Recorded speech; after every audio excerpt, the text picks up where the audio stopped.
Bapak Ibu yang terhormat, Bapak Ibu pengawas Sekolah Dasar Kecamatan Congyang, yang kami hormati Bapak Ketua K3S Kecamatan Congyang, yang kami hormati pula Ketua Gugus dan pengurus KKG Gugus 1 dan Gugus 2 Kecamatan Congyang, dan juga Bapak Ibu guru perwakilan dari sekolah dasar di Kecamatan Congyang. Terima kasih atas kehadirannya pada hari ini. Pertama-tama marilah kita panjatkan puji dan syukur kehadirat Allah Subhanahu wa taala, karena berkat rahmatnya kita pada hari ini dapat berkumpul dalam keadaan sehat walafiat pada acara diseminasi budaya positif CGP Angkatan 7 Kabupaten Sumedang, memaparkan acara-acara yang akan kita laksanakan pada hari ini. Yang pertama adalah pembukaan, kemudian yang kedua, karena acara ini akan dibagi menjadi 2 sesi.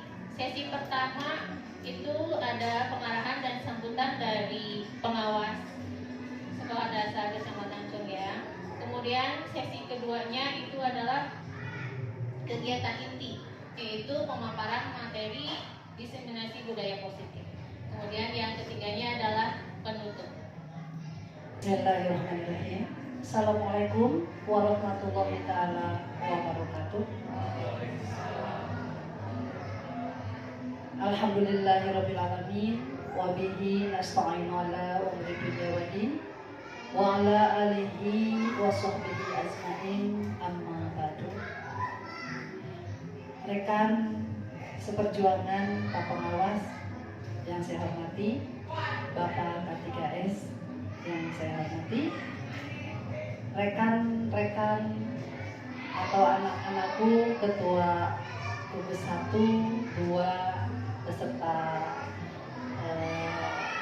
reng-rengannya yang saya hormati, Bapak dan Ibu guru juga semua yang saya hormati.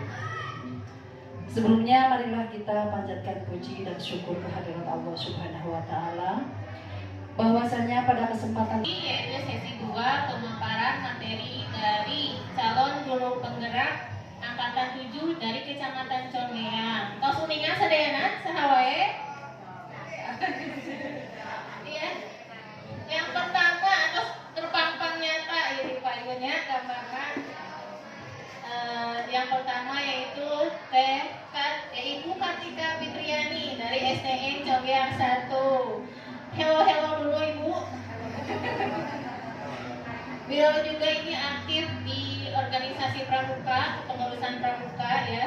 Kemudian yang kedua adalah Pak Regia Suryadi dari SDN Congyang 2, yang mana Pak Regia barangkali yang lain belum pernah bertemu ya, terutama yang guru-guru baru di Kecamatan Congyang. Beliau ini juga aktif di organisasi kemasyarakatan yang saya tahu karena saya tetangganya ya. Ya saya tahu beliau adalah aktif di Karang Taruna ya. Kemudian sekarang juga sudah mulai aktif di riuh-riuh di Panwaslu ya. Kemudian boleh dibilang beliau juga ini kalau saya bilang uyuhan. Pada awal semester 1 kebetulan anak saya adalah beliau adalah kelas anak saya mengikuti PPG ya. Alhamdulillah sudah lulus Pak. Alhamdulillah. Kemudian beberapa bulan kemudian lolos juga di calon guru penggerak. Jadi double waktu semester kemarin ya Pak. Hebat ya. Tapi enjoy ya Pak. Masih sehat walafiat Pak Rencian. Kemudian yang ketiga ada Ibu Rina Rohayati dari SDN Cidepet. Ya, beliau juga aktif di kepengurusan KKG Gugus 2 Kecamatan Congyang, juga aktif di FKKG, pengurusan FKKG Kabupaten Sumedang, Kabupaten Sumedang. Alhamdulillah dari kita ada yang mewakili di FKKG Kabupaten Sumedang.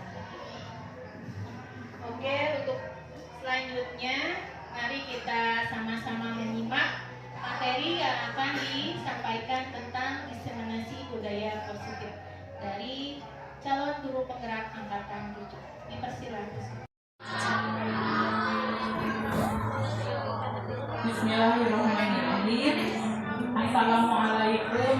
warahmatullahi wabarakatuh. Atas ibunya Bapak sadayana tekadah perkenalan deui, tekadah pembukaan deui, ulang langsung wae panggilkeun kanu materi. Sageacana ame sadayana semangat, urang olahraga pagi heula. Yuk, hapunten, urang ngadeg heula sakedap.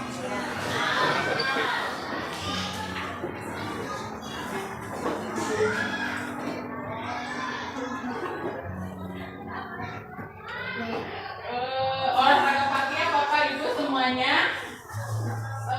Kita Brian Kim.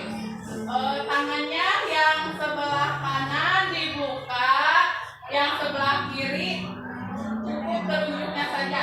Dalam hitungan ketiga, si tangan berubah. Pernah kan Ibu? Ya maksudnya pindah itu jadi yang kalau yang ini dari satu ini bisa jadi dua. Ini Bu.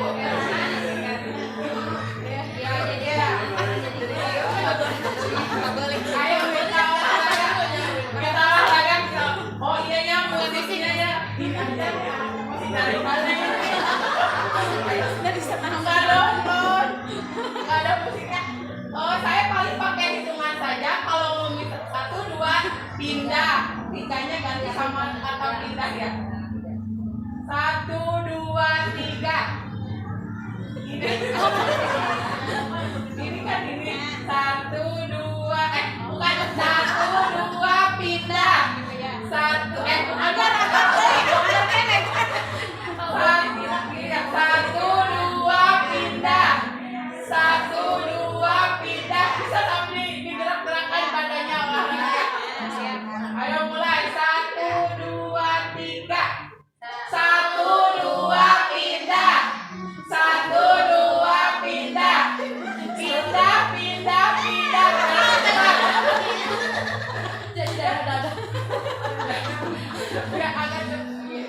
Pertama pelan-pelan dulu, selanjutnya ada agak cepat. Yuk. 1, 2 pindah. 1, 2 pindah. 1, 2 pindah. Pindah.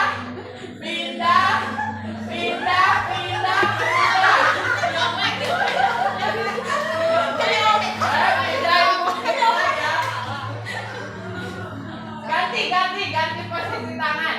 Sekarang yang atas di kepal, yang kanan, yang kiri dibuka ya Bu. Tadi mah gitu, sekarang mah gini ya. Yuk, 1, 2 pindah. 1, 2 pindah. 1, 2 pindah. Ayo pindah.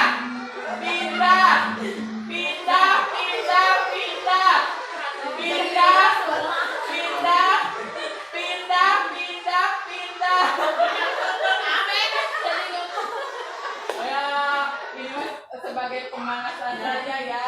Tepuk tangan buat kita semua.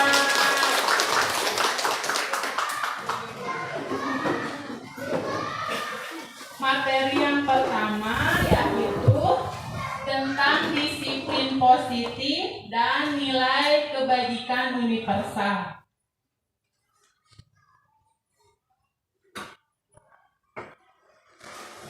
Seorang psikiater dan pendidik, Dr. William Glasser, meluruskan beberapa miskonsepsi tentang makna kontrol. Perubahan paradigma teori kontrol atau ilusi kontrol. Yang pertama ada ilusi guru mengontrol murid. Yang kedua, ilusi bahwa semua penguatan positif efektif dan bermanfaat. Yang ketiga, ilusi bahwa kritik dan membuat orang merasa bersalah dapat menguatkan karakter. Dan yang keempat, ilusi bahwa orang dewasa memiliki hak untuk memaksa. Dari keempat ilusi tersebut dapat kita simpulkan bahwa teori kontrol menyatakan bahwa semua perilaku itu memiliki tujuan, bahkan terhadap perilaku yang tidak disukai. Sebagai contoh, misalkan anak melakukan bukan pelanggaran sih, misalkan di kelas ada anak yang saat pembelajaran di kelas, misalkan kita kan menginginkan anak itu, misalkan pada saat kita menerangkan materi, kita menginginkan anak tersebut memperhatikan kita, ya Bu ya. Nah, misalkan ada salah satu anak yang tidak memperhatikan saat pembelajaran, saat kita menyampaikan materi. Nah, di sana kita jangan langsung bukan menyalahkan. Jadi kita kan otomatis tidak suka ya. Pastilah ada rasa tidak suka atau merasa gimana ya terhadap anak itu. Nah, di sini kita jangan dulu mengecap atau menilai anak itu nakal atau gimana lah ya Bu, jangan. Nah, pasti si anak itu mempunyai alasan mengapa misalkan mereka tidak memperhatikan kita. Jadi kita jangan langsung mengecap anak itu nakal atau gimana ya Bu, tapi karena kita harus mengontrol. Tadi kan ada ilusi guru mengontrol murid, terus ilusi bahwa semua penguatan positif efektif dan bermanfaat. Jadi jangan langsung mengecap tindakan anak itu jelek lah ya, tapi kita harus menanyakan dulu kenapa si anak itu melakukan hal tersebut, mungkin seperti itu. Penguatan positif dan rujukan menjadi salah satu cara yang dapat digunakan guru untuk dapat membiasakan budaya positif murid.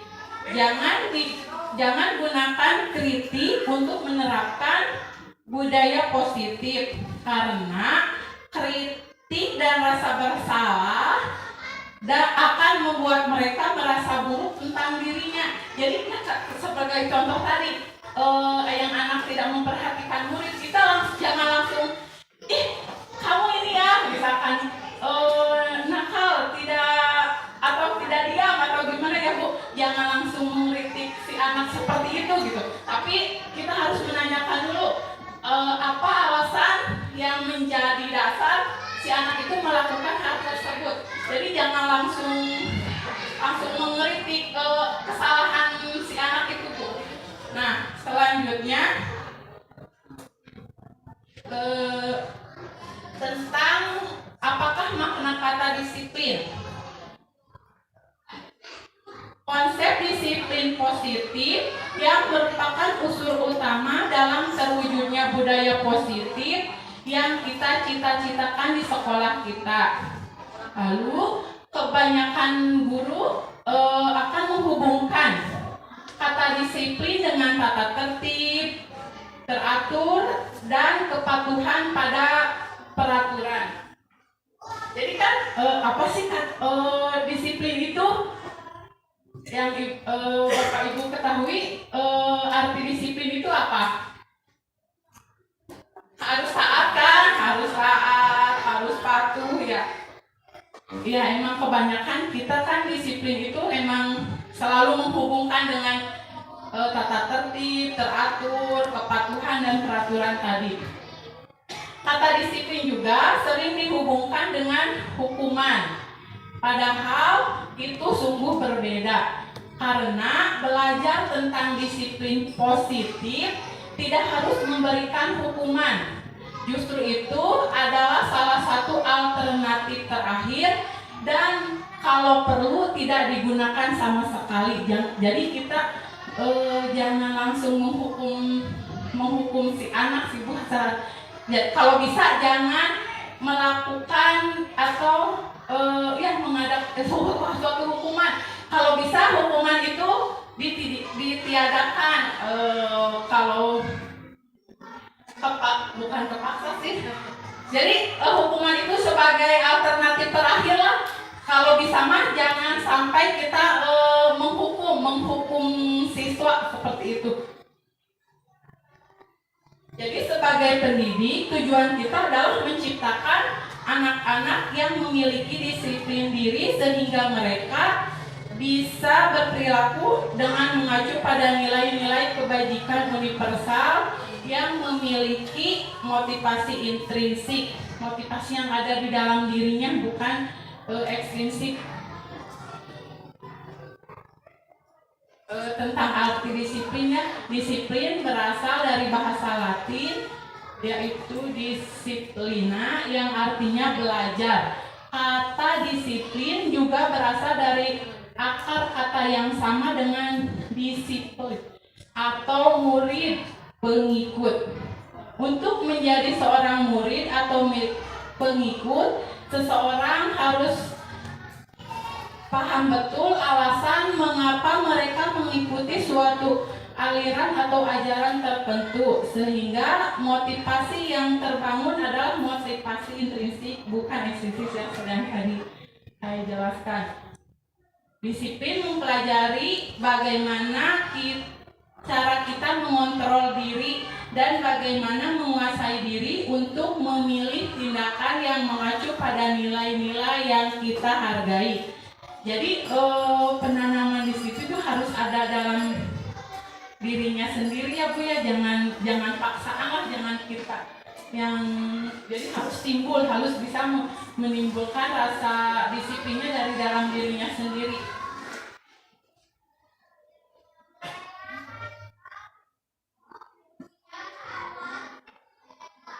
Tadi dalam rangka menciptakan lingkungan yang positif, yang tadi yang disiplin itu otomatis kan kita di sekolah harus ada kerjasama antara semua pihak di sekolah, pemangku kepentingan kan Bu, dari mulai kepala sekolah, guru, pokoknya semua warga yang ada di sekolah biar disiplin positif tadi benar-benar terlaksana dengan baik. Jangan kalau misalkan hanya kita sendiri yang menanamkan disiplin tanpa ada kerjasama dengan guru lain atau kepala sekolah atau dengan siswa itu sendiri, disiplin positif yang kita akan jalankan di sekolah, kalau tidak ada kerjasama yang baik, otomatis tidak akan bisa terlaksana dengan baik. Jadi harus ada kerjasama yang baik pula. Nah, di sini nilai-nilai kebajikan universal. Nilai-nilai kebajikan universal yang berarti nilai-nilai kebajikan yang disepakati bersama, lepas dari suku bangsa, agama, bahasa, maupun latar belakangnya. Nilai-nilai ini merupakan payung besar dari sikap dan perilaku kita, atau nilai-nilai yang merupakan fondasi kita berperilaku. Jadi kita di sekolah harus bisa menerapkan nilai-nilai kebajikan universal.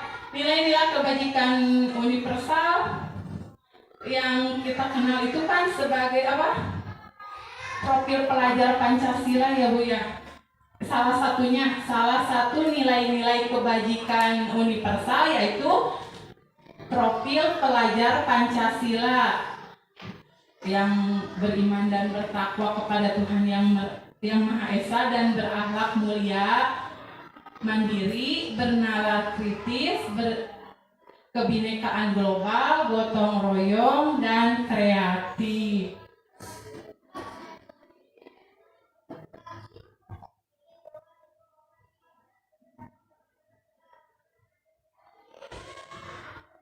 Selanjutnya teori motivasi, hukuman, penghargaan, dan restitusi.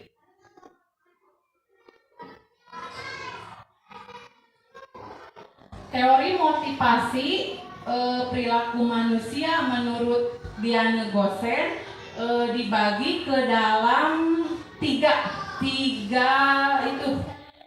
jenis, yaitu untuk menghindari ketidaknyamanan hukuman. Untuk menghindari ketidaknyamanan hukuman itu termasuk ke motivasi eksternal. Yang kedua, untuk mendapatkan imbalan atau penghargaan dari orang lain. Dan yang ketiga, yaitu motivasi internal untuk menjadi orang yang memiliki, untuk menjadi orang yang mereka inginkan dan menghargai diri sendiri dengan nilai-nilai yang mereka percaya. Motivasi pertama yang eksternal, Bu, yang pertama dan kedua itu merupakan motivasi sesaat. Jadi yang pertama kan untuk menghindari ketidaknyamanan atau hukuman. Jadi kan kita melakukan misalkan sesuatu karena takut ada hukuman. Jadi kan otomatis itu mah kita melaksanakan sesuatu itu ya sesaat karena takut dihukum, misalkan karena ada kita takut dihukum, jadi ayolah misalkan kita lakukan itu. Jadi itu mah hanya sesaat, tidak akan menempel dari dalam diri siswa itu. Sama yang kedua juga untuk mendapatkan imbalan atau penghargaan dari orang lain. Nah, misalkan karena kita ingin dipuji misalkan, atau ingin mendapatkan apalah dari orang lain, nah itu mah otomatis motivasi itu mah hanya sesaat, jadi tidak akan gimana ya, Bu, kalau melakukan sesuatu udah hanya saat itu gitu, hanya saat itu ketika kita akan diberi penghargaan atau penilaian, nah seperti itu. Nah, kalau motivasi yang ketiga untuk menjadi orang yang memiliki yang mereka inginkan dan menghargai diri sendiri dengan nilai-nilai yang mereka percaya itu mah positif, motivasi yang kan itu mah otomatis dari ada kesadaran kesadaran dari dalam dirinya, otomatis akan selalu melekat dari jiwanya sendiri. Nah, seperti itu.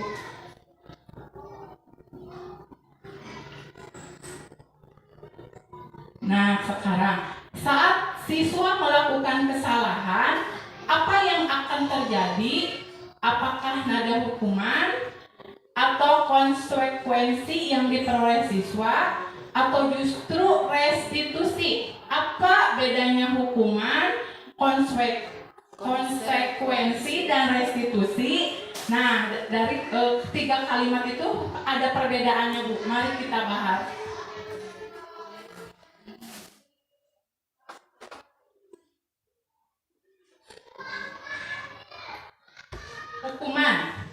Hukuman itu bersifat tidak terencana atau tiba-tiba. Anak atau murid tidak tahu apa yang akan terjadi dan tidak dilibatkan. Hukuman bersifat satu arah dari pihak guru yang memberikan, dan murid hanya menerima suatu hukuman tanpa melalui suatu kesepakatan atau penghargaan dari pihak guru, baik sebelum atau sesudahnya. Hukuman yang diberikan bisa berupa fisik maupun psikis. Murid atau anak disakiti oleh suatu perbuatan atau kata-kata. Yang kedua tadi konsekuensi. Sudah terencana atau sudah disepakati, sudah dibahas dan disetujui oleh guru dan murid. Umumnya bentuk-bentuk konsekuensi dibuat oleh pihak guru atau sekolah. dan murid sudah mengetahui sebelumnya konsekuensi yang akan diterima bila ada pelanggaran. Yang ketiga, restitusi. Restitusi itu suatu proses menciptakan kondisi bagi murid untuk memperbaiki kesalahan mereka sehingga mereka bisa kembali pada kelompok mereka dengan karakter yang lebih kuat. Jadi ada perbedaan. Kalau hukuman mah misalkan kita langsung menghukum ya tadi. Misalkan anak melakukan kesalahan, misalkan membuang sampah tidak pada tempatnya.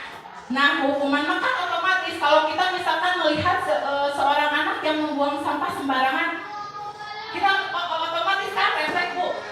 Kamu membuang sampah sembarangan, ayo misalkan langsung pungut sampah. Ya misalkan langsung dihukum, kita misalkan memberikan hukuman gitu ya kan, otomatis itu mah hukuman mah langsung. Nah kalau konsekuensinya mah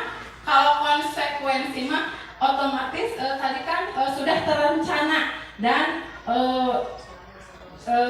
sudah disepakati oleh sekolah, misalkan konsekuensi misalkan siswa yang datang terlambat, misalkan konsekuensinya harus apa, misalkan itu mah jadi sudah terencana konsekuensi mah. Nah kalau restitusi mah misalkan ada anak yang membuang sampah tadi sembarangan, jadi kita tidak langsung memberi hukuman atau memberikan konsekuensi, tapi kita mengajak ngobrol dulu si anak terlebih dahulu. Kenapa sih nak kamu membuang sampah sembarangan? Jadi ada alasannya. Jadi kita ingin mengetahui kenapa alasan si anak kenapa bisa membuang sampah sembarangan. Nah jadi dari ketiga kata ini ada perbedaan kan Bu. Kalau hukuman makan tadi kita otomatis menghukum si anak itu secara spontan. Kalau konsekuensi makan sudah ada kesepakatan antara yang dibuat oleh guru atau sekolah. Nah kalau restitusi mah jadi kita memperbaiki lah Bu, ada dulu ngobrol, jadi kita memperbaiki perilaku si anak yang salah tadi, terus kita menanyakan alasannya. Nah seperti itu, alasan mengapa anak melakukan hal itu, hal yang dilarang. Jadi kita ada ngobrolnya dulu dengan si anak, tidak langsung menghukum.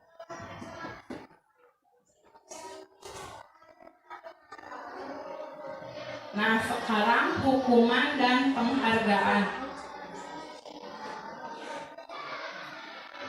Penghargaan dan hukuman adalah cara-cara mengontrol perilaku seseorang yang menghancurkan potensi untuk pembelajaran yang sesungguhnya. Menurut Kohn, secara ideal tindakan belajar itu sendiri adalah penghargaan sesungguhnya. Jadi hukuman dan penghargaan itu sama ya Bu ya, sama merupakan tadi cara mengontrol perilaku seseorang yang menghancurkan potensi si anak. Tadi kan kita jangan langsung menghukum, terus sebenarnya penghargaan juga sebenarnya kurang tepat sih Bu, nanti kita bahas ada.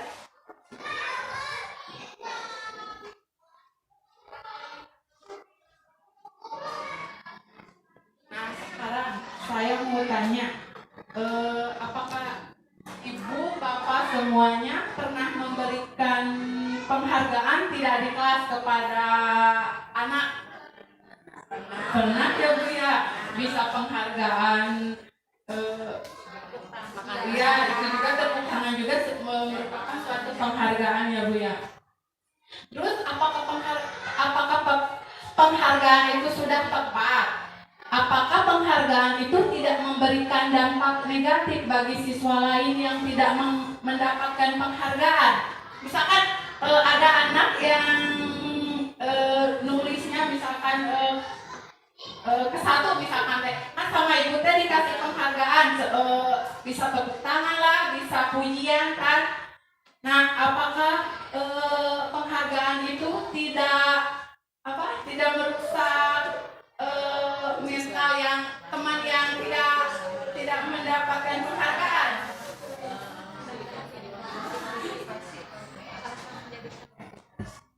Nah,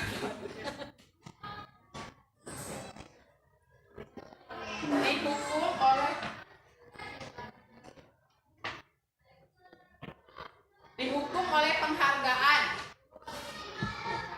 Sebenarnya penghargaan itu pengaruh jangka pendek dan jangka panjang. Penghargaan tidak efektif, penghargaan merusak hubungan ya Bu ya.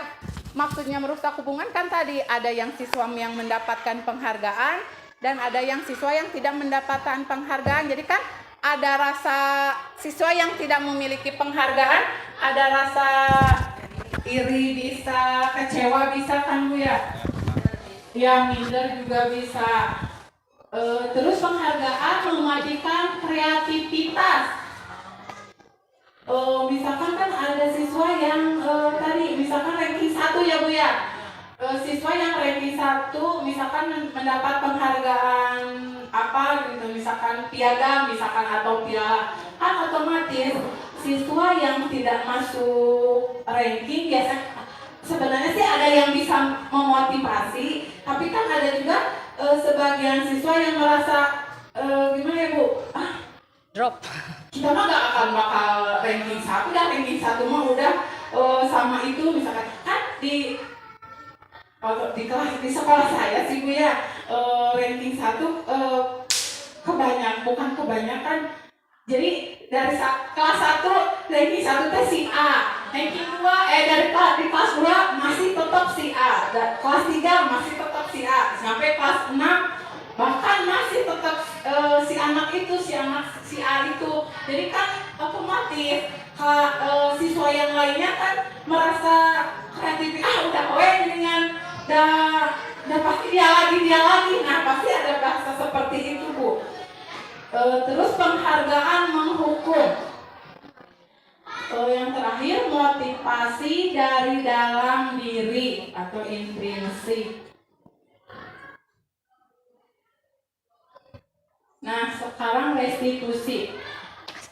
Restitusi itu bukan menebus kesalahan, tetapi belajar dari kesalahan. Jadi kan tadi restitusi itu ada dulu percakapan ya Bu ya, percakapan antara si murid dengan guru tadi, percakapan si murid yang melakukan kesalahan. Nah, di sana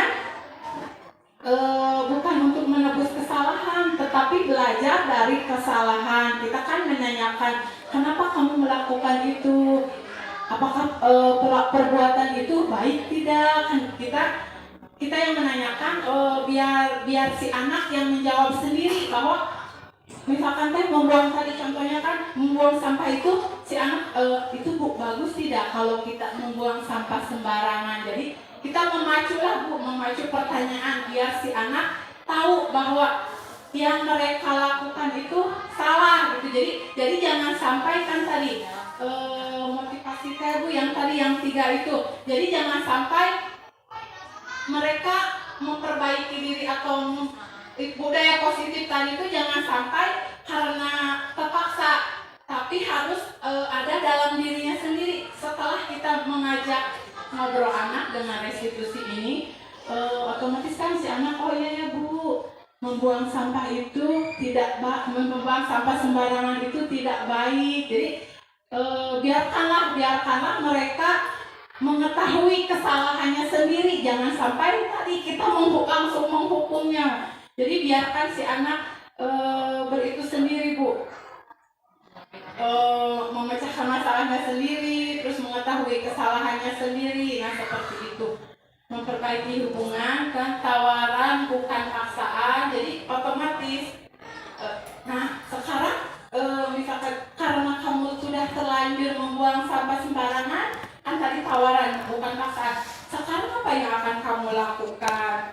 misalkan si anak menjawab, ya Bu, saya akan mengambilnya kembali, misalkan dan memasukkannya ke tempat sampah. Jadi biarkanlah mereka yang memperbaiki kesalahan itu sendiri dengan kita merangsangnya dengan pertanyaan-pertanyaan seperti itu.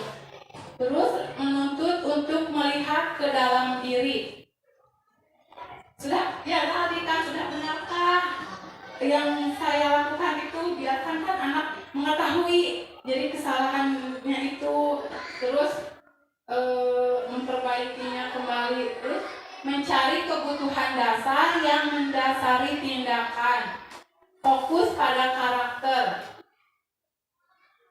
penguatan, fokus pada solusi, dan mengembalikan murid yang berbuat salah pada kelompoknya. Jadi mengembalikanlah kepada kebenaran atas tindakan yang dia lakukan gitu. Misalkan yang tadi yang membuang sampah sembarangan seperti itu.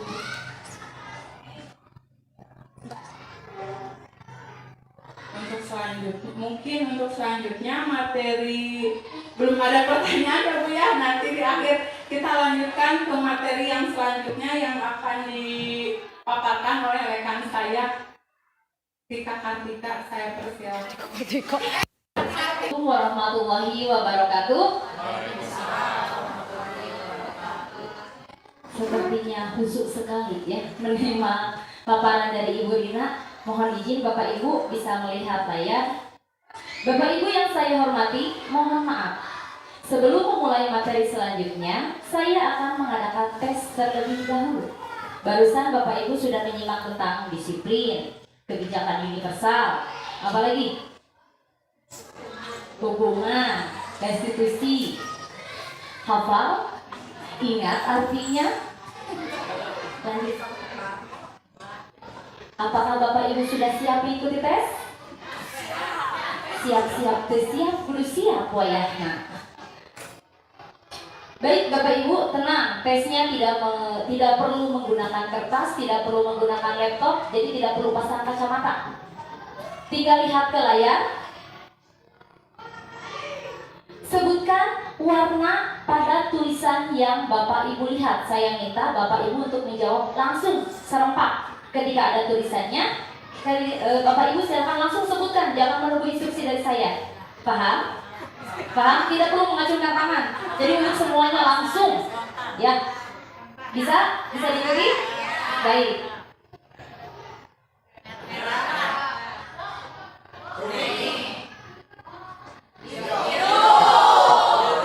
Jangan marah. Kenapa saya yang dimarahi? Lanjut.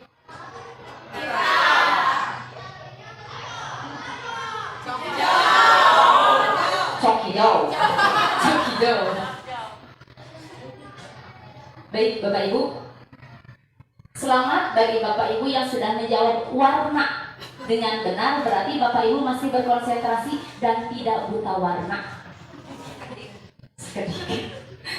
Terus untuk Bapak Ibu yang membaca tulisannya tadi yang jawab cok hijau, berarti selamat juga. Berarti Bapak Ibu tidak buta huruf karena bisa membaca. Baik Bapak Ibu, itu hanya selingan ya, bukan tes beneran, tenang, tidak dinilai. Buat yang salah tadi jawab cok hijau tidak apa-apa. Baik, untuk saya sekarang saya akan memaparkan materi tentang keyakinan kelas. Pernahkah Bapak Ibu mendengar tentang keyakinan kelas? Baik. Selain peraturan di sekolah, pernahkah Bapak Ibu membuat peraturan yang hanya berlaku di kelas yang Bapak Ibu ampuh? Ini wali kelas semua kan? Ya. Pernahkah Bapak Ibu membuat aturan yang hanya berlaku di kelas yang Bapak Ibu ampuh? Pernah? Pernah. Adakah yang masih ingat aturan yang pernah dibuat? Apa? Bisa disebutkan satu? Satu saja. Terapkan di kelas kalau setiap pulang sekolah kursi harus dinaikkan ke atas. Terima kasih. Berarti aturannya setiap pulang sekolah siswa harus menaikkan kursi ke atas meja, gitu. Bukan atas genting, bukan atas meja. Baik, itu salah satu aturannya yang bisa aja misalkan siswa boleh minum di kelas. masuk kelas 15 menit sebelum belajar dimulai. Tidak boleh main HP di kelas karena sekarang sudah banyak yang bawa HP ya. Terus melaksanakan piket pagi saat istirahat dan saat pulang sekolah. Oke, saya ingin bertanya, siapakah yang membuat aturan tadi? Ketika Bapak Ibu di kelas membuat aturan, itu siapa yang membuatnya? Apakah guru? Atau siswa? Atau pasang bareng guru sama siswa? Ada yang guru saja dipaksakan mau tidak mau ikut aturan saya, gitu ya. Oke, lanjut. Baik Bapak Ibu, sebenarnya kesepakatan kelas ini sudah kita pakai dari sejak lama, hanya istilahnya saja yang belum kita terapkan. Kita cuma mengenal bahwa itu namanya adalah aturan di kelas, seperti itu. Jadi intinya kesepakatan kelas ini merupakan aturan yang hanya berlaku di regional itu saja, tidak keluar. Jadi kalau misalkan kita mengampu di kelas 5, ya sudah kelas 5 saja dan tahun itu saja. Tahun depan ketika kelas 4 itu naik ke kelas 5, belum tentu aturannya sama ya. Jadi bisa berubah aturannya tergantung siswanya. Hanya saja ada sedikit yang berbeda. Biasanya kalau kesepakatan kelas yang baik itu supaya digubuk ke siswa, guru tinggal lajo, tinggal memperhatikan, tinggal ngarahkeun, supaya tepat lebih baik siswa diikut sertakan dalam membuat peraturan. Jadi bukan kamu masuk kelas 15 menit sebelum belajar misalkan, ternyata anak yang rumahnya jauh, dia hanya bisa sampai ke sekolah misalkan 10 menit. Semakin pagi susah berangkatnya, misalnya. Jadi dia pasti berkeberatan. Beranikah dia bilang?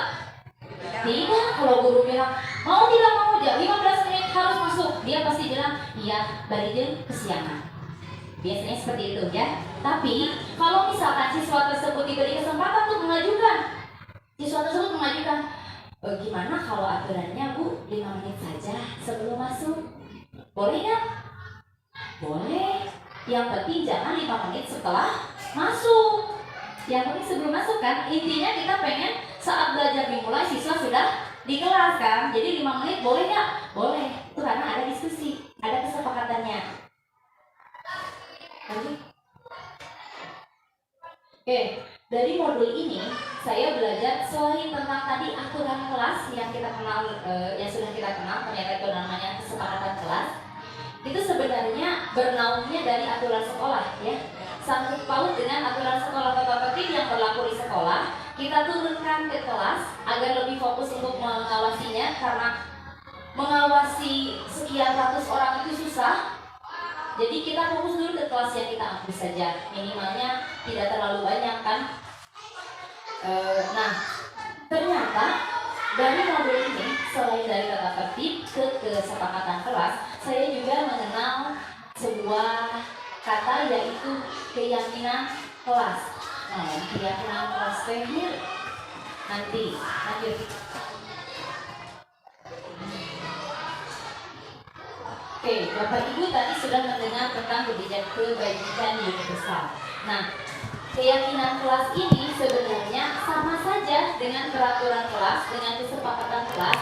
Yang berbedanya adalah di mana kalau keyakinan kelas ini kata-katanya itu lebih universal.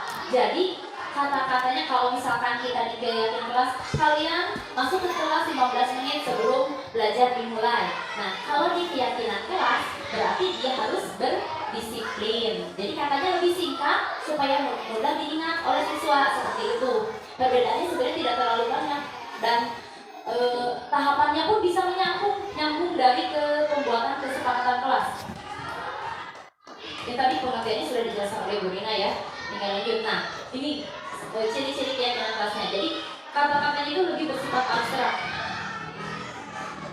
lebih abstrak dari peraturannya dan lebih terus pernyataan-pernyataannya bersifat universal. Jadi tidak memandang ras, agama, suku bangsa, perbedaan bahasa mereka ataupun ada yang perbedaan itu tidak dianggap. Selanjutnya dibuat dalam bentuk positif.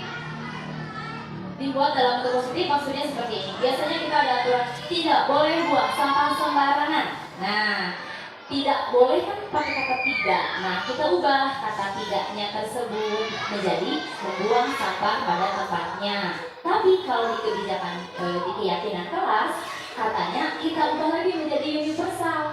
Kalau tadi tidak membuang sampah, diubah lagi menjadi membuang sampah pada tempatnya, mengganti-ganti lagi menjadi mencintai kerapihan dan kebersihan, misalkan seperti itu. Jadi lebih universal dan positif katanya. Tidak terlalu banyak sehingga mudah diingat. Nanti saya perlihatkan. Lanjut.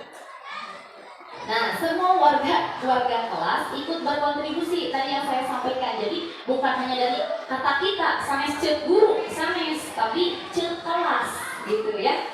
Lanjut. Oke, nilai-nilai kebajikan universal tadi banyak. Tadi sudah diulas oleh Bu Rina sedikit tentang profil pelajar Pancasila. Saya juga akan mengulas sedikit dan memperdalam tentang profil pelajar Pancasila. Di profil pelajar Pancasila kita memiliki beberapa aspek, yaitu yang pertama, beriman dan bertakwa kepada Tuhan Yang Maha Esa. Ini dapat dimasukkan ke dalam kebijakan universal. Maaf, dalam keyakinan kelas. Nah, yang disangkut pautkannya itu bisa di akhlak agama. Akhlak agama itu lebih kepada hubungan manusia dengan Allah. Jadi hubungan anak dengan Allah, misalkan tentang sholatnya, apanya gitu. Jadi lebih menekankan ke sana. Kemudian akhlak pribadi tentang dirinya sendiri, misalkan kita ajarkan wajib mandi sebelum ke sekolah, ya wajib lah, kita bau gitu ya. Nah, kemudian akhlak manusia dengan manusia. Kalau hubungan dengan manusia itu lebih kepada manusia saling menghormati, saling menyayangi, seperti itu.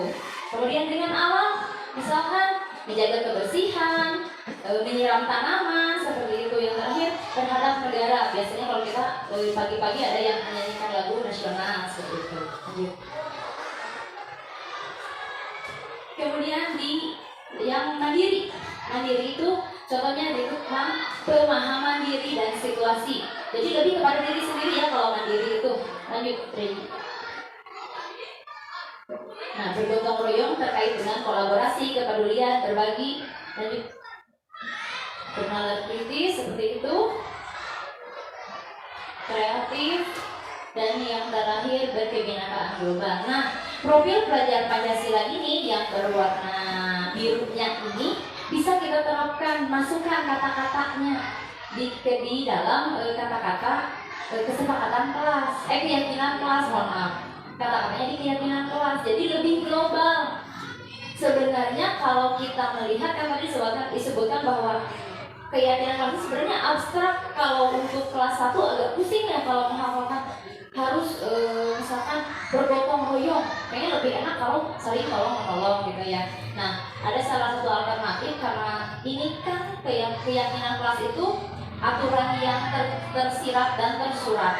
Jadi ditulis juga, diingat juga. Kenapa sedikit? Supaya mudah diingat. Namun ketika siswa ternyata kurang mampu menangkapnya, tentu akan kesulitan ya. Jadi kita tetap dampingi keyakinan kelas dengan kesepakatan kelas. Jadi kalau misalkan dipampang keyakinan kelas, dampingilah oleh kesepakatan kelas.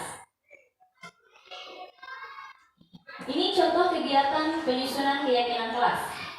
Nah, ini kebetulan ini yang sekarang yang semester 2 Bapak Ibu, karena saya selalu memperbaharui aturan di kelas. Jadi setiap semester itu saya tanyakan anak tuh pengennya apa aturannya, supaya siapa yang tahu semester kemarin sudah tidak berlaku lagi, zaman aja berubah, sekarang aturan sudah berubah seperti itu ya. Jadi harus terima apa usulan dari mereka. Kebetulan mereka pengen ada perubahan. Nah, di sini saya memberikan sebuah stick note kepada setiap anak. Kebetulan di kelas saya ada 19 anak. Saya berikan satu orang satu stick note dan silahkan tulis aturan yang kalian inginkan, bukan aturan yang ada di sekolah, aturan yang kalian inginkan berlaku di kelas. Tentunya Bapak Ibu harus mengarahkan aturan yang ditulis usahakan yang positif. Mungkin nanti akan ada aturannya, Bu, harus ada jam kos. Biasanya anak-anak yang sudah kelas tinggi sudah mulai berani seperti itu. Nah, tapi nanti tenang, biarkan saja dulu mereka menuliskan. Nanti kan akan ada kesepakatan yang selanjutnya. Nah, setelah mereka menulis, semuanya menempel. Teknisnya boleh dititik, boleh ditempelkan masing-masing, tapi mereka lebih pengen berjalan sendiri, menempelkan masing-masing. Mereka mengajukan usulannya masing-masing ditulis di tempel. Nah, ini kebetulan setelah semuanya tertulis terpampang di papan tulis, karena tulisannya kecil, kalau menggunakan kenapa tidak menggunakan layar seperti ini? Kalau menggunakan layar akan 2 kali kerja, harus diketik dulu ya Bapak Ibu, akan lebih lama memakan waktu. Kecuali semua anak sudah membawa HP, bisa pakai aplikasi seperti itu. Tapi kebetulan di kelas saya tidak, hanya beberapa yang membawa HP, jadi saya tidak menerapkan, jadi pakai stick note. Anak-anak, saya membimbing siswa untuk menyepakati kesepakatan kelasnya. Membimbingnya seperti apa? Kita bacakan satu-satu. Kalau misalkan peraturannya ada yang sama, berarti tinggal di anulir ya, sudah ada gitu aturannya. Nah, kalau ada, misalkan tadi berangkat sekolah, masuk ke kelas 10 menit sebelum jam pelajaran dimulai. Kita tanya anak-anak semuanya, sepakat tidak? Seperti itu. Itu kan yang mengajukan satu orang, tapi yang menyepakati semuanya. Tapi semuanya mendengar apa yang kita sampaikan. Jadi aturan itu dibuat oleh masing-masing, tapi diberlakukan satu kelas seperti itu. Ditanya satu-satu seperti itu, hingga akhirnya aturan-aturan ada yang disetujui, ada yang tidak disetujui. Contoh pakai aturan yang tadi seperti harus ada jam kos misalkan ya, harus ada jam kos itu kan kita yang harus mengarahkan apakah boleh seperti itu di kelas, buat apa ke sekolah kalau mau jam kos seperti itu kan. Jadi kita arahkan supaya peraturan itu tetap sesuai dengan fondasi yang awalnya dan tetap di sekolah seperti itu. Jangan sampai melenceng, tetap kita punya aturan fondasi awalnya. Lanjut. Nah, disinilah setelah membuat kesepakatan kelas, karena terlalu abstrak buat siswa ketika saya harus mengubah dari keyakinan kelas ke kesepakatan kelas, jadi saya membuatnya dari kesepakatan kelas dulu, lanjutkan ke keyakinan kelas. Dari kesepakatan kelas yang siswa buat tadi, kan ada banyak tuh kalau tidak salah, ada berapa ya serupa? Ada banyak. Nah, kita ubah kata-katanya. Lanjut. Nah, ini ada contoh keyakinan kelas. Ini contoh keyakinan yang diterapkan di kelas 1. Setiap anggota kelas perlu belajar. Universal sekali ya. Sebenarnya tidak ditulis juga tidak apa-apa, tapi supaya anak lebih mengenali bahwa oh iya kita di sekolah harus belajar, karena disepakati oleh semuanya, mau tidak mau jangan minta jam kos seperti itu kan. Lanjut. Ini contoh yang di kelas 5. Nah, ini untuk yang di kelas 7 SMP tentunya, jadi lebih kompleks lagi kata-katanya kalau semakin tinggi biasanya. Lanjut. Nah, ini kebetulan yang sudah diterapkan. Lanjut. Nah, masuk ke kelas minimal 10 menit sebelum jam pelajaran dimulai. Saya ubah menjadi disiplin waktu. Seperti itu. Memakai pakaian yang rapi dan sopan. Nanti ada di situ di bawah senyum, salam sapa, sopan santun, seperti itu. Jadi kata-katanya yang tadi di sini 8 bisa mengerucut jadi 5. Bahkan sebenarnya dari 8 ini masih ada anak-anaknya yang lain, hanya saja karena saling sangkut paut, sambung menyambung menjadi satu, itulah Indonesia. Saling sambung menyambung karena sama, jadi saya rangkum menjadi 8, tapi tentunya anak-anak tahu bahwa 8 ini mencakup semuanya dan semuanya menyimak apa yang kita sampaikan. Nah, diubah ke keyakinan kelas. Kebetulan belum saya tempel yang ini. Nanti ini kesepakatan dan keyakinan kelas itu dicetak juga Bapak Ibu, supaya anak-anak selain mengingat, dia juga bisa membacanya ketika lupa, seperti tadi membuang sampah sembarangan. Nah, untuk keyakinan kelas 1 benar itu ada aturan eka. Nah, supaya tidak lupa, jadi mau tidak mau wayangnya tempel, biar ketika dia lupa coba baca lagi, coba lihat lagi, karena mengingat dan membaca akan lebih mudah membaca sepertinya ya. Untuk yang lupa, untuk yang ingat lebih mudah mengingat. Lanjut.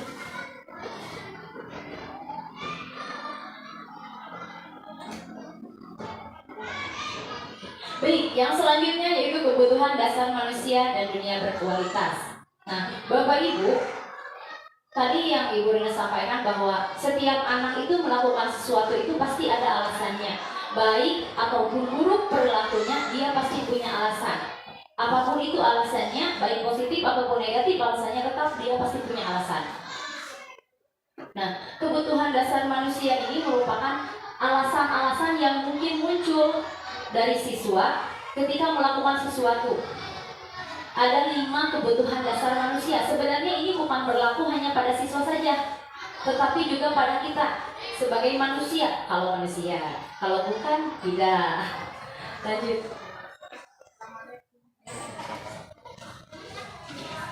Kebutuhan yang pertama adalah kebutuhan bertahan hidup. Oke, Bapak Ibu butuh rumah? Saya tidak jual. Bapak Ibu butuh makan? Mohon maaf tidak ada. Oke, Bapak Ibu, kebutuhan bertahan hidup diakui atau tidak semua orang pasti membutuhkannya. Bapak Ibu pasti butuh makan, butuh minum, butuh rumah, butuh sehat, betul? Mohon maaf untuk yang dewasa mungkin ada proses reproduksi itu juga mungkin merupakan suatu kebutuhan dan itu merupakan kebutuhan bertahan hidup Bapak Ibu pertahanan yang paling kokoh. Lanjut. Nah, ada lagi dari sisi psikologisnya yaitu kebutuhan akan rasa aman. Ini juga merupakan kebutuhan bertahan hidup Bapak Ibu. Lanjut. Yang kedua yaitu kebutuhan kasih sayang dan rasa diterima. Nah, kayaknya ini sudah mulai menyangkut kepada siswa, ya.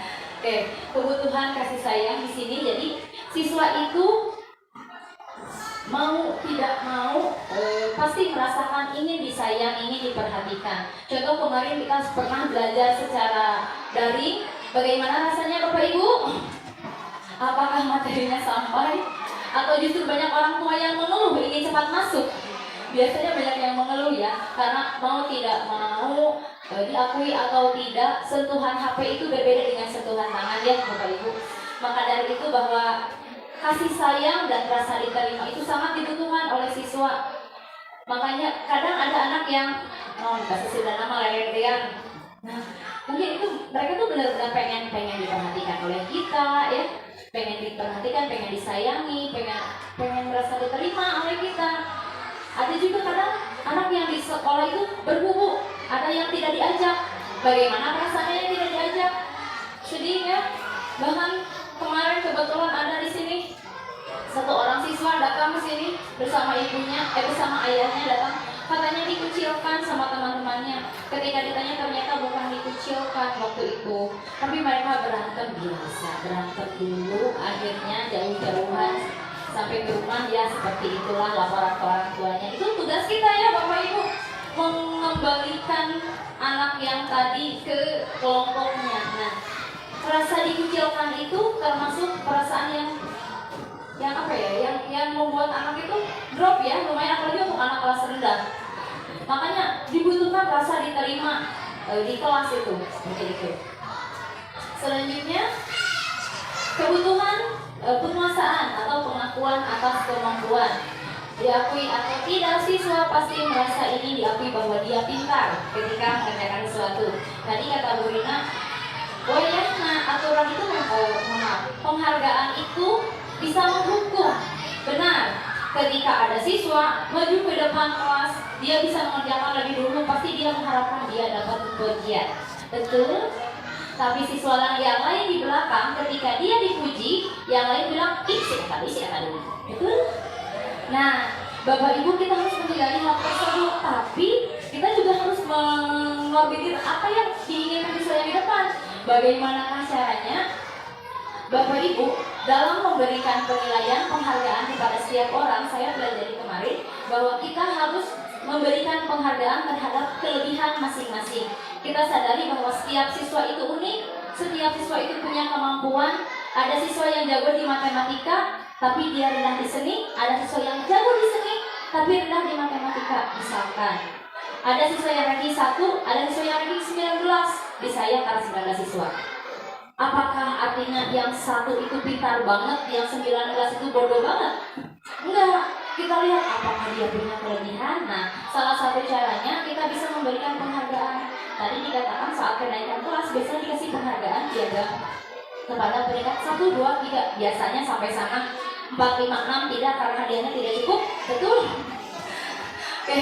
Nah, kita sebagai wali kelas bisa berkreasi, bisa kreatif. Caranya setiap siswa, kebetulan saya bisa melakukan penilaian antar siswa. siswa, kita buat siswa menilai satu sama lain. Misalkan Ibu Rika ini jagonya misalkan di nyanyi, saya kasih penghargaan Ibu Rika sebagai si jago menyanyi. Ibu Yeye misalkan jagonya dia di matematika, tulis Ibu Yeye si jago berhitung misalkan. Berbeda kan, tapi dua-duanya mendapatkan penghargaan, mendapatkan, dia tetap diakui, merasa diakui. Nah seperti itu salah satu caranya Bapak Ibu. Selanjutnya kebutuhan akan kebebasan atau kebutuhan akan pilihan. Yang ini sebenarnya satu paut dengan yang tadi, yang membuat kesepakatan kelas. Ketika siswa diberikan pilihan, ketika siswa diberikan kesempatan untuk mengajukan pertanyaan, dia akan lebih merasa terhargai. Siswa yang tidak diberikan kesempatan seperti itu, apakah yang tadi saya sampaikan, ketika siswa hanya mampu sampai ke sekolah 5 menit sebelum masuk, siswa yang hanya mampu masuk ke kelas 5 menit sebelum masuk tidak akan berani protes kalau kita tidak memberikan kesempatan ya Bapak Ibu. Tapi kalau kita memberikan kesempatan, dia pasti berani mengutarakan. Dia akan berusaha tepat waktu. Mau tidak mau berarti maksimal saya 5 menit harus sampai. Dia tidak akan ada lagi siswa yang terlambat seperti itu. Lanjut. Yang selanjutnya adalah kebutuhan akan kesenangan. Bapak Ibu kebetulan di sini semuanya guru SD. Apa saya ingin bertanya? Siswa lebih senang kita menjelaskan materi atau lebih senang pada jam istirahat? Istirahat bagi harewos. Istirahat kenapa? Kenapa? Bebas, bisa main. Bolehkah kalau misalkan kita rubah? Kalau di kelas kita buat siswa bermain saja, boleh? Boleh? Ada mayo. Boleh tidak? Boleh tidak? Kalau full bermain mungkin tidak boleh ya, karena materinya yang akan disampaikan di mana. Nah, tapi kita bisa mengemas materi yang kita sampaikan melalui bentuk permainan. Tidak harus melulu dari awal sampai akhir, karena tidak semua materi bisa dipermainkan.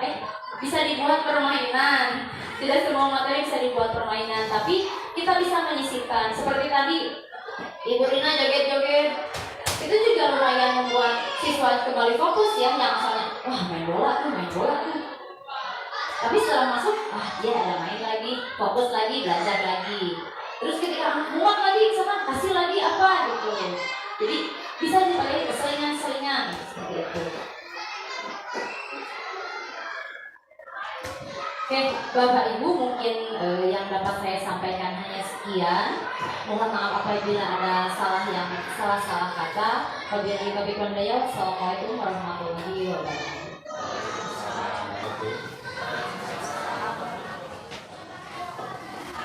Pertama-tama saya mohon maaf, mungkin di sini saya bukan untuk menggurui, tapi di sini saya berbagi pengalaman dari program PKP ini. Tapi sebelum materi, saya adakan tes terlebih dahulu seperti TKTK, tapi tesnya tidak terlalu rumit. Tesnya itu berupa konsentrasi, jadi kita harus mendengarkan apa yang saya ucapkan. Jadi tolong sebutkan apa yang saya ucapkan. Tesnya seperti ini. Ini 1. Yang ini 2. Kalau ini 3. Ulangi ya. Ini 1. Kalau ini 2. Kalau yang ini 3. Sudah tahu kata-katanya? Ini 1. Kalau ini 2. Kalau yang ini 3. Nah, kita coba tes dulu. Ini 1. Kalau ini 2. Ini 1. Ada yang kurang konsentrasi ya? Ini berapa? 1. Kalau ini 2. Kalau yang ini 3. Kalau yang ini 3. Masih ada yang kurang konsentrasi. Ulangi sekali lagi ya. Ini 1. Kalau yang ini 3. Berapa ini? 3. Ulangi sekali lagi. Kalau ini? Kayaknya semua konsentrasi ya. Kita masuk ke materi selanjutnya. Di sini saya akan membahas tingkat 5 posisi kontrol. Tadi sebelumnya kan Kapten Kartika membahas tentang keyakinan kelas. Tapi untuk melakukannya itu kita harus kan mengontrol siswa itu untuk melakukan keyakinannya. Nah sebelum itu, di sini ada 5 posisi kontrol yang harus kita ketahui.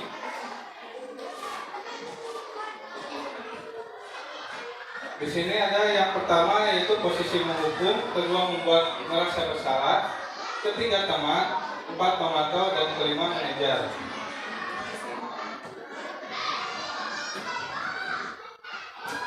Nah, pada posisi menghukum, tadi yang dikatakan Terina kan, jadi si guru itu tidak tahu ada apa, tidak mau tahu alasan siswa itu berbuat salah, tapi dia langsung menghukum anak tersebut, baik secara fisik maupun verbal. Nah, dampak pada anak tersebut dapat menimbulkan menjadi pendiam atau bahkan dendam kepada guru tersebut. Jadi usahakan kita sebagai guru dalam kali ini mungkin posisi menghukum ini ditiadakan karena berdampak negatif sekali kepada murid. Kata-kata yang sering timbul seperti patuhi aturan saya atau awas. Jadi si nada kita itu spontan terus tinggi sehingga si anak itu kan menjadi drop kan, sehingga siswa tersebut menjadi kurang percaya diri, terus takut pada guru tersebut, kemudian dendam kepada guru tersebut. Jadi kita harus berusaha menghindari posisi kontrol yang menghukum ini. Contohnya si siswa berbuat salah terlambat sekolah, kita langsung saja menghukum dia. Kamu ini terlambat, saya hukum kamu lari lapangan 5 keliling. Itu kan tidak relevan ya. Seharusnya kita kan kalau menghukum itu harus relevan, tapi bukan menghukum, tapi harusnya itu lebih ke konsekuensi. Jadi apabila siswa tersebut terlambat, kita harus membuat keyakinan kelas terlebih dahulu. Contohnya keyakinan kelas, kalau kita terlambat 20 menit, kita harus diam di kelas selama 20 menit. Itu konsekuensinya. Jadi jangan kita kalau anak melakukan terlambat kelas, kita harus menghukum keliling lapangan ataupun menuliskan kata-kata saya tidak akan terlambat sebanyak 100 kali. Itu kan terlalu kejam ya. Jadi si anak itu akan merasa dendam pada kita. Selanjutnya, nah di sini ada membuat merasa bersalah. Jadi guru ini kepada murid itu memelas. Nah, kamu ini kenapa sih buat salah terus? Jadi si anak itu merasa, oh saya menjadi orang tidak berguna ternyata. Jadi memelas itu ternyata salah. Jadi si anak itu merasa rendah diri, kemudian timbul merasa bersalah. Mungkin kata-kata yang sering keluar di situ ada berapa kali Bapak harus memberitahu kamu. Jadi si nada-nada kita itu rendah. Jadi si anak itu mungkin merasa bersalah, jadi percaya dirinya akan hilang. Kemudian selanjutnya, nah posisi kontrol teman. Nah contohnya anak itu melakukan kesalahan.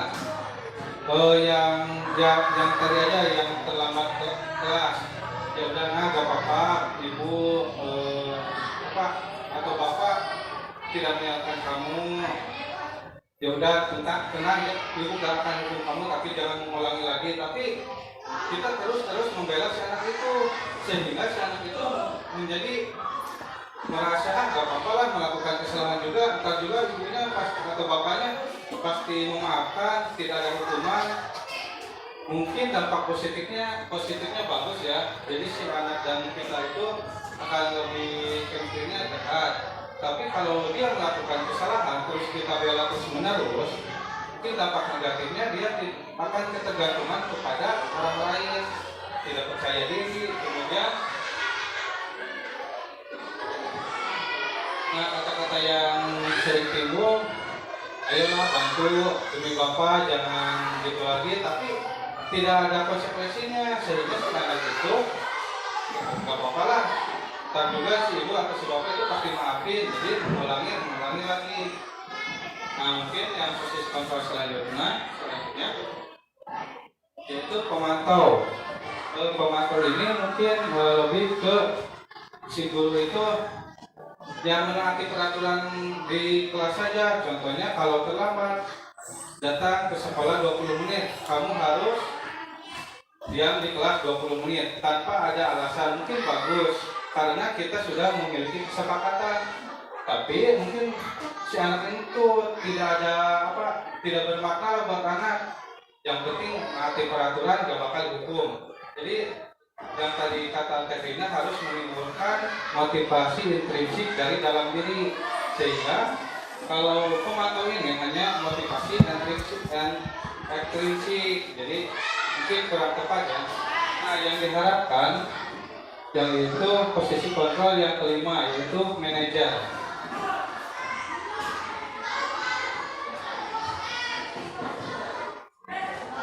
Nah, di sini posisi di mana guru membuat sesuatu bersama dengan murid. Jadi si guru itu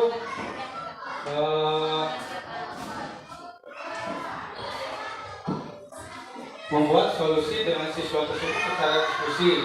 Mungkin seperti kita kan kalau diberi masukan atau diberi materi oleh orang lain lah, kita sedikit tidak menerima. Contohnya seperti peraturan-peraturan di sekolah oleh kita sebagai guru yang masih junior, terus memberi masukan ke guru senior, kan itu kurang tepat ya.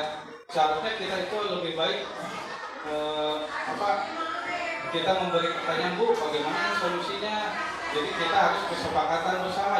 Tadi yang disampaikan oleh KKPK.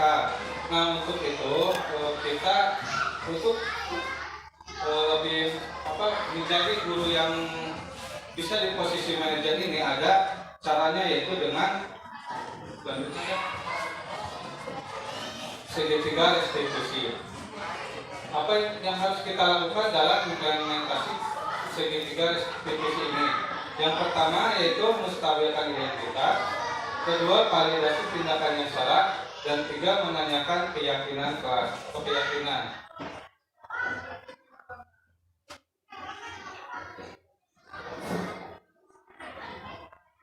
Nah, menstabilkan identitas ini yaitu mengubah identitas anak dari yang gagal karena melakukan kesalahan menjadi orang yang sukses. Mungkin pada contohnya anak ada yang berantem atau yang memukul temannya, tapi kita kan tidak tahu awalnya kan alasannya kenapa dia memukul teman tersebut. Nah, untuk menjadi guru yang memiliki posisi kontrol manager, kita harus menanyakan, kenapa sih kamu melakukan itu? Terus kalau si anak sudah menjawab, mungkin dia punya alasan karena dia selalu mengganggu saya. Mungkin kita sebagai guru harus menenangkan dengan cara kata-katanya, yaitu ya gak apa-apa, mungkin memang ibu juga atau bapak juga pernah melakukan kesalahan sehingga mungkin kamu kesal. Jadi kita itu harus menstabilkan emosi si anak tersebut. Terus kemudian ada kata-kata, ibu atau bapak tidak mencari kesalahan dari hal tersebut, tapi kita cari solusinya, yaitu dengan cara yang kedua, validasi tindakan yang salah. Nah, dalam restitusi guru harus memahami alasan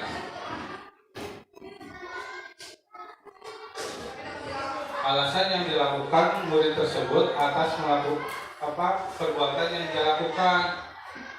Mungkin kita harus coba, kalau kamu tidak berantem dengan teman kamu, mungkin ada solusi lain. Jadi kita harus membuat siswa tersebut yang berpikir agar dia tidak melakukan kesalahan tersebut lagi. Jadi bukan kita, kamu ini harus gini, Jadi harus dia yang timbul dari rasa timbul dari dalam dirinya agar dia termotivasi secara intrinsik.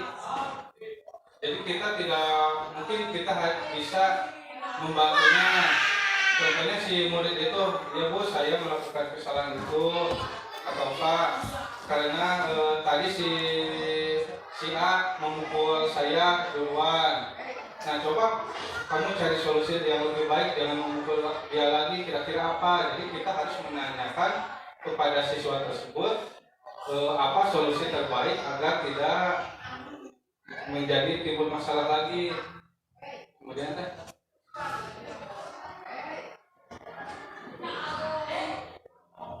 nah, setelah itu kita harus kembali ke keyakinan kelas kita yang telah dibuat. Kepada mungkin kita bisa tanyakan kepada murid apa yang kita percaya sebagai kelas atau keluarga, terus apa nilai-nilai umum yang kita telah sepakati yang mungkin tadi kita jelaskan. Jadi kita harus kembali kepada keyakinan kelas. Jadi untuk mengaplikasikan ini kita harus membuat keyakinan kelas terlebih dahulu.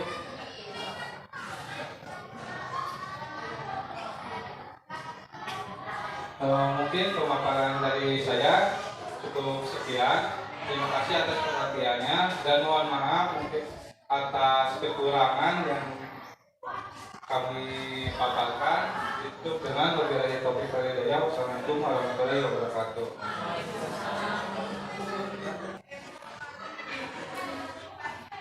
Baik Bapak Ibu, penyampaian materi dari 3 pemateri telah disampaikan. Barangkali ada yang ingin bertanya atau ada yang penasaran ingin ditanyakan, saya persilakan.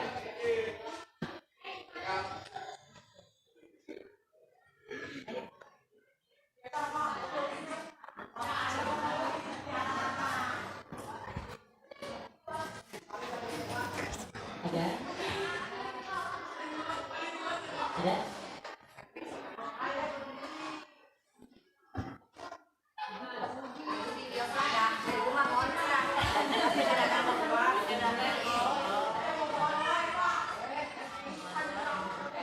Bismillahirrahmanirrahim. Assalamualaikum warahmatullahi wabarakatuh.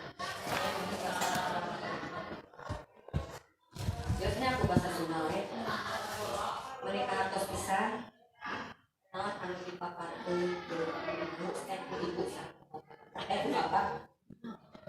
Hartos mung pangitan anu kealaman ku ibu anu atos kealaman we. Apa namanya? Kapal jenak biasa mau binatang. Eta teh bisa sah. Terus teh. Bisa sah bade mun tadi ulah hukum. Tapi ngetegeun awas. Teh kitu. Terus abimanyaan punten palitan kata mah ibu anu tananya. Kata mah kalakuan ibu anu paksa saya.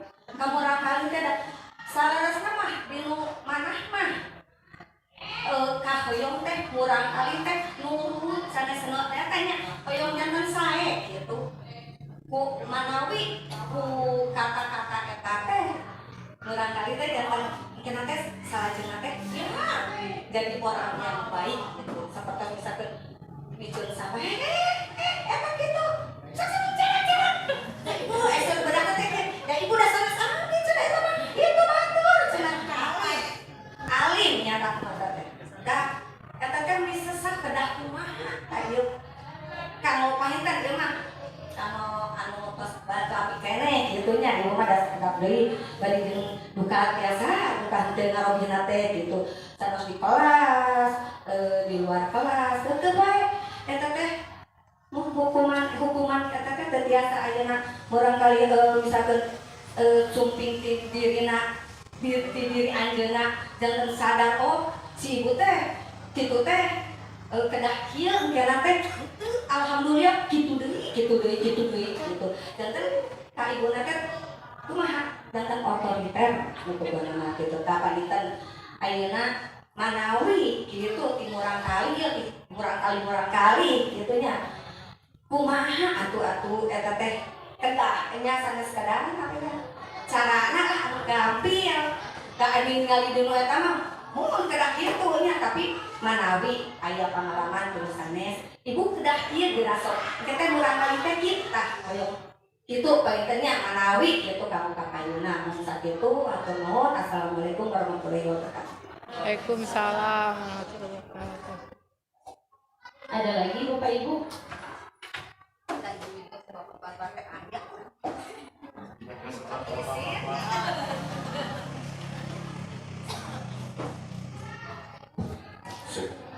Bismillahirrahmanirrahim.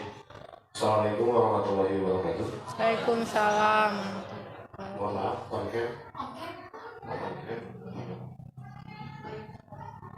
Oh, Malawi dan Oke gitu. Kami mah terada halus lah.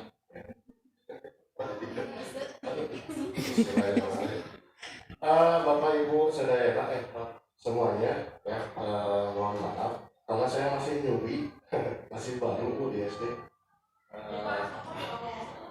Saya juga masih meraba-raba bagaimana cara mengajar yang baik dan benar di sekolah dasar, karena mungkin sebagian dari Bapak Ibu mengetahui bahwa sebelumnya saya mengajar di SMP. Kalau untuk menghadapi siswa Bu, dalam rangka mendisiplinkan siswa, kebetulan saya di SMP mengajar selama 17 tahun dan sempat beberapa posisi wakil kepala sekolah saya tempati, dan yang terakhir itu di kesiswaan atau tepatnya jadi pembina OSIS yang sangat melekat dengan urusan kedisiplinan. Saya sudah mencoba menggunakan beberapa teori, menggunakan teori-teori yang pernah saya belajar di tempat kuliah, dan ternyata saya harus kembali menapakkan diri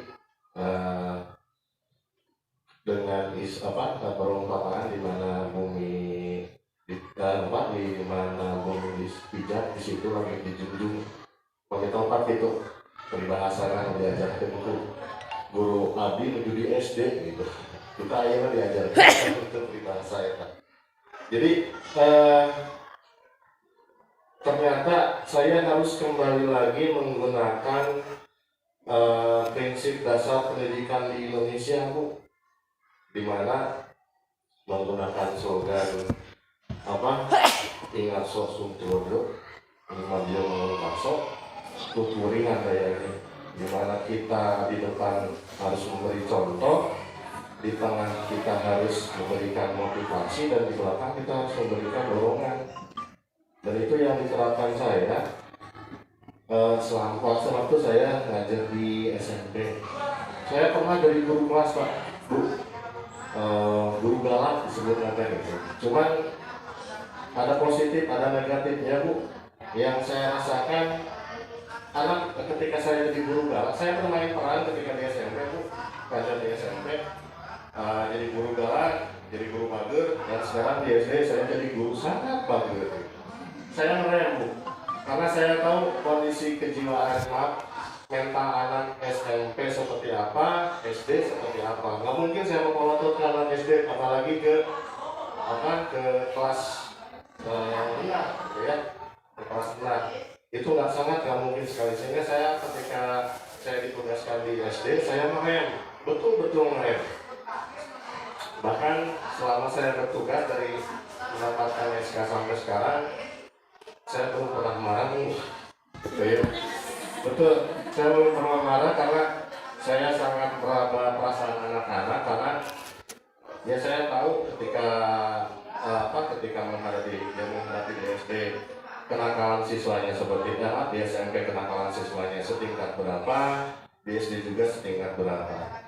Dan mohon maaf saya sering mengabaikan teori-teori, karena menurut saya teori itu jadi itu cocok di tempat yang cocok gitu ya. Kalau tidak di tempat yang cocok ya susah meskipun kita paksakan.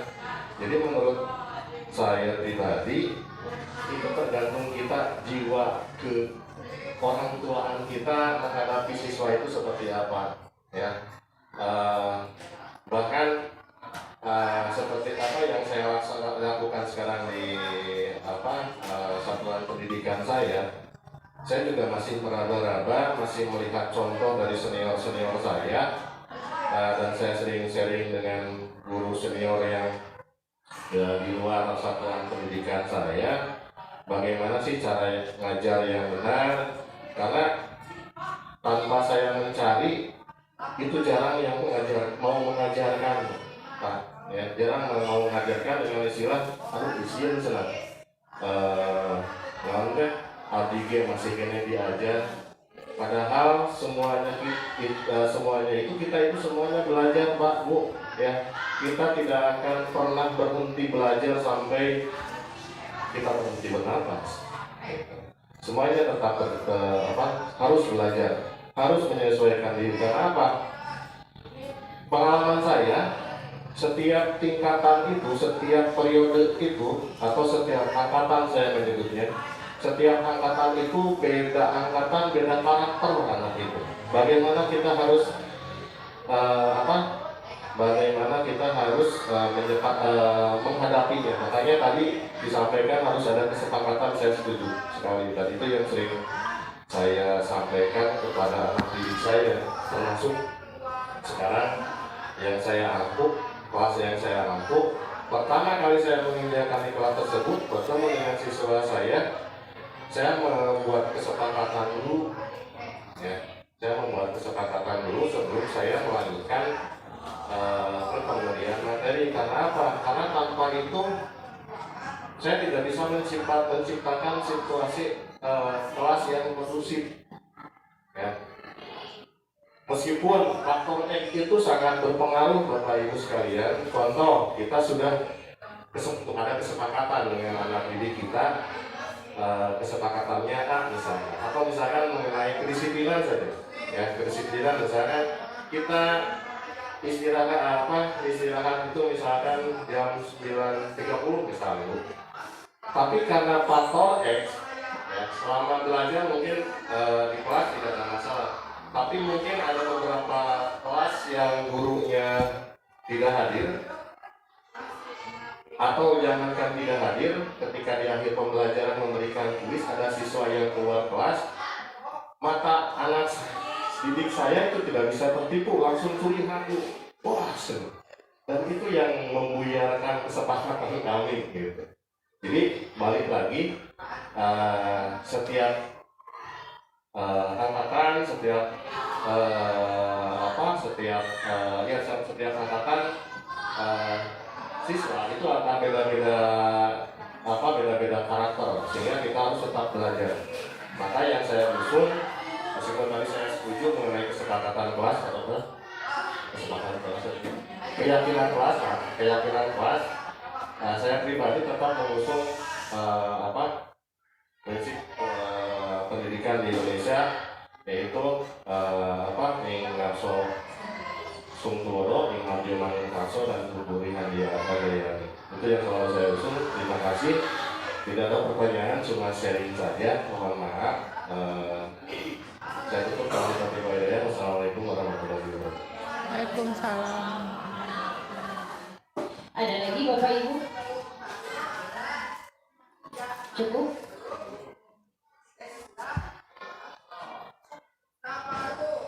Akan dijawab oleh Rizia terlebih dahulu.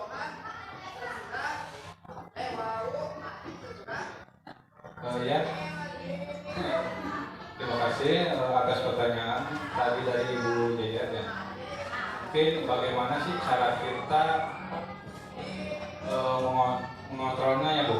Mungkin kita harus membuat keyakinan kelas terlebih dahulu. Tapi dalam keyakinan kelas tersebut bukan kita hanya membuat saja, tapi kita harus memberi makna dari keyakinan kelas tersebut. Contohnya tadi kan ada jagalah kebersihan lingkungan sekolah. Nah, kita ke anak itu harus sampaikan bagaimana caranya, terus apa konsekuensinya. Jadi bukan hanya kita membuat keyakinan kelas tersebut saja, tapi keyakinan kelas yang kita sepakati dengan murid itu, si murid itu harus tahu makna dan konsekuensi dari keyakinan kelas tersebut. Contohnya yang tadi menjaga lingkungan sekolah agar tetap bersih.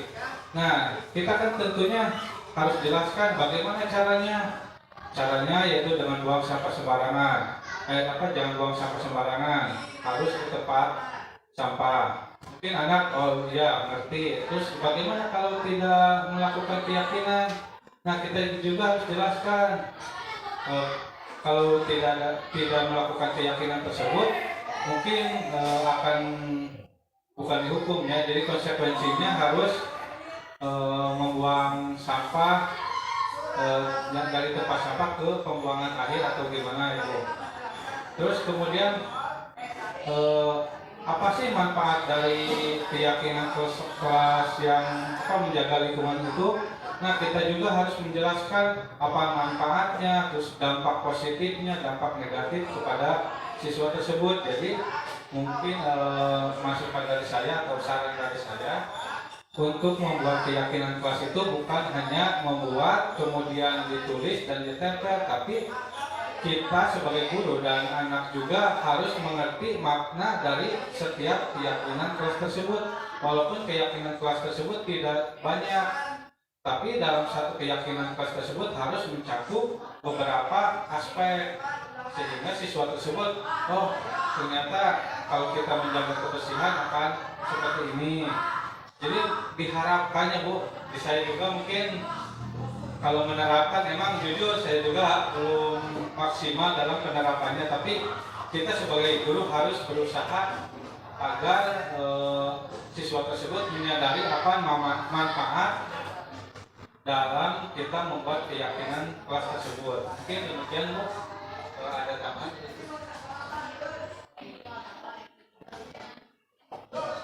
Baik, ada sedikit tambahan ya Ibu. Memang benar, menerapkan budaya positif jangankan di satu sekolah, di satu orang siswa saja itu sulit. Jangankan di orang lain, di diri sendiri saja itu sulit. Benar. Tadi saya ambil yang disampaikan oleh Bapak Bapak tadi di sini. Kita mengenal trilogi pendidikan. Bapak Ibu masih ingat yang tadi disampaikan? Ada apa? Ingat Sasung Tulodo, Ing Madia Mangun Karso, Tuturi Handayani. Itu harus selalu diterapkan, benar Bapak Ibu. Nah, dalam budaya positif itu juga harus kita terapkan. Mengapa demikian? Saat kita menyuruh siswa jangan buang sampah sembarangan, ketika kita hanya menyampaikan itu saja tanpa memberikan contoh, kitanya justru tetap aja buang sampah sembarangan. Apakah anak akan menuruti kita? Tidak, tentunya. Maka dari itu kita harus memberikan contoh, mengingatkan, dan membiasakan. Anak kadang membuang sampah sembarangan itu bukan berarti ketika lewat celung gitu ya. Kadang di kolong meja, betul, menurut siswa itu biasanya simpan. Nah, untuk membiasakannya, misalkan kita biasakan setiap pagi sebelum masuk ke materi pembelajaran, anak biasakan cek kolong meja, buang sampah pada tempatnya. Terus diulang sampai akhirnya Bu berenang bosennya, hayo we diemutan dilaksanakeun, tempo diemutan dilaksanakeun. Tapi apakah anak bosan diingatkan? Bosan anak juga. Nyarios wae si ibu eta mah. Eta deui. Tapi justru itu yang kita harapkan. Saat anak terus merasa bosan, di sisi ibu eta ngomong deui, Nah, gitu kan. Jadi jangan pernah lelah untuk memberikan contoh, jangan pernah lelah untuk memberikan peringatan, mengingatkan, dan jangan pernah lelah untuk membiasakan. Saya pernah mendengar di salah satu sekolah di Bekasi, kebetulan rekan CGP saya ada yang di Bekasi. Pada saat diskusi juga ada pertanyaan seperti Ibu, karena memang saya merasa sulit membiasakan anak. Taruh sekarang anak kelas 5 yang tadi dia yang buang sampah sembarangan. Apakah bisa satu semester dia benar-benar tidak membuang sampah sembarangan? Sulit Bu, benar, sulit. Meskipun ada aturannya dan tertulis di kesepakatan kelas, sulit, benar. Nah, rekan saya yang di sana itu SMP kebetulan ada program apa gitu ya tentang sekolah bersih seperti itu. Dari 3 tahun di SMP ternyata memang tidak mutlak dari kelas 1 dia langsung berhasil. Tidak, kelas 2 masih tidak berhasil. Kelas 3 juga tidak semuanya berhasil, tapi minimalnya ada penanaman, ada yang masuk, ada yang ngerap kalau dalam bahasa Sunda. Aturan itu ada yang sampai kepada siswa sehingga budaya positif itu benar-benar muncul dari dalam diri. Nah, kesepakatan kelas yang kita buat itu termasuk salah satu cara untuk menggali supaya dia itu, oh iya, ini aturan yang buat kita. Kalau kita langgar, malu kan kamu yang bikin, bukan ibu yang bikin, gitu kan? Yang membuat kalian, yang mengesahkan kalian. Kita sebagai guru, ibu sebagai itu cuma mengarahkan, menuliskan, menempelkan. Yang menyepakati kalian, yang melaksanakan kalian juga. Jadi terapkan budaya malu kepada siswa. Malu seperti apa? Malu yang tadi saya sampaikan. Malu kamu yang buat aturan, masa kamu yang melanggar? Seperti itu ibu bapak. Mudah-mudahan tidak puas dengan jawabannya, agar bisa terus mencari, menggali, mencoba.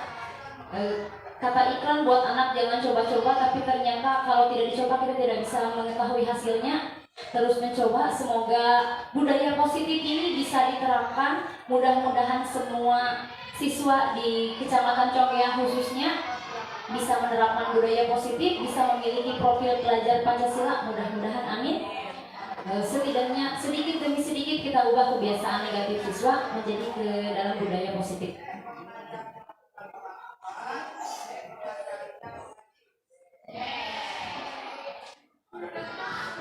Maaf Bu, saya mungkin menambahkan hal yang tentang kebersihan ya Bu, yang pernah saya coba. Salah satunya yaitu di dalam kelas kan biasanya anak itu di kolong meja itu suka sampah. Nah, saya coba terapkan dengan cara merolling anak ke tempat duduk. Nah kan awalnya si anak itu biasa ya sampah itu banyak. Nah pas di rolling saya tidak menyuruh anak yang duduk di situ untuk mengambil sampah, tapi rolling aja dulu. Setelah di rolling kan si A contohnya duduk di bekas si B, coba lihat kolong mejanya. Ya kan jadi oh ini Pak sampah mulu, jadi kan si anak A malu. Mungkin yang pertama emang sampah terus banyak, ya udah jangan tunjuk siapa yang salah, tapi yang ada di depan kamu ambil dan buang. Mungkin minggu pertama itu masih banyak sampah, kemudian minggu kedua di rolling lagi ke tempat yang beda. Nah mungkin ada anak yang sadar oh ternyata di rolling kan sampah saya malu sama teman yang lain, jadi sehingga ada yang membuang sampah tidak dibuang lagi ke kolong, sehingga dia timbul kesadaran. Nah pas semester ini alhamdulillah Bu, jadi si anak tersebut tidak membuang sampah lagi karena mungkin takut di rolling oleh saya, sehingga nanti malu sama teman yang akan duduk di situ. Mungkin itu salah satu cara atau solusi untuk kebersihan di kelas.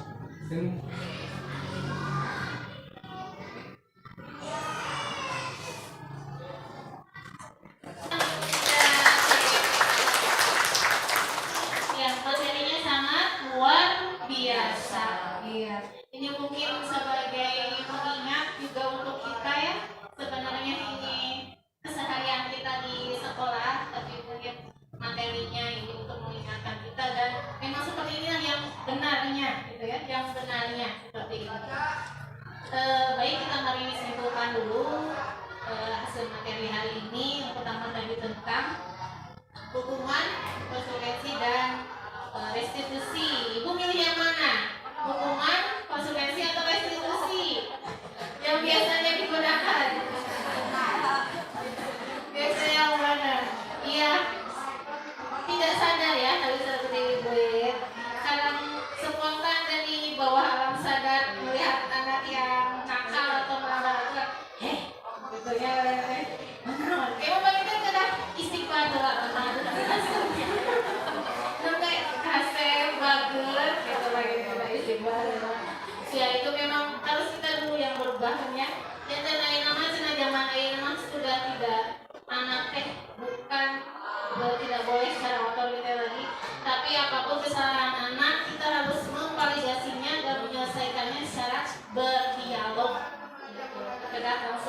atau kita orang anu pada kumaha. Terus tadi yang disetujui bersama juga yaitu tentang penghargaan ya, penghargaan kepada anak. Mari bersama-sama mungkin merubah mindset baik itu guru di sekolah ataupun orang tua.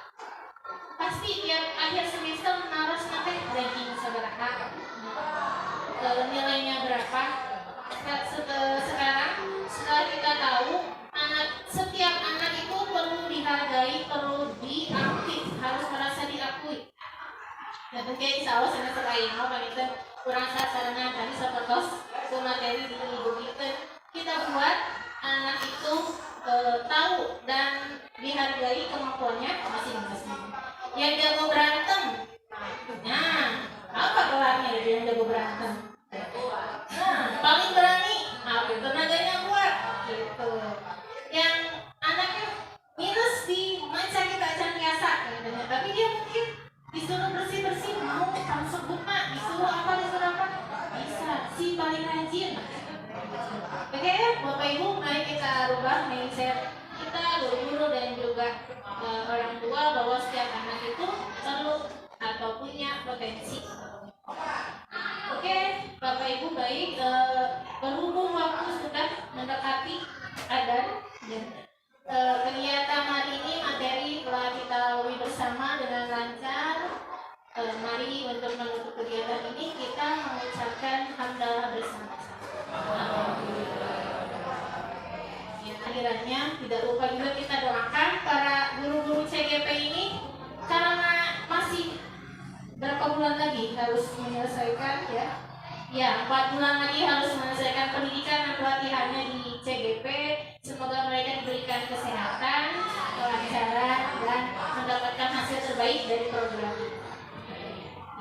Terima kasih, saya tutup dengan mobil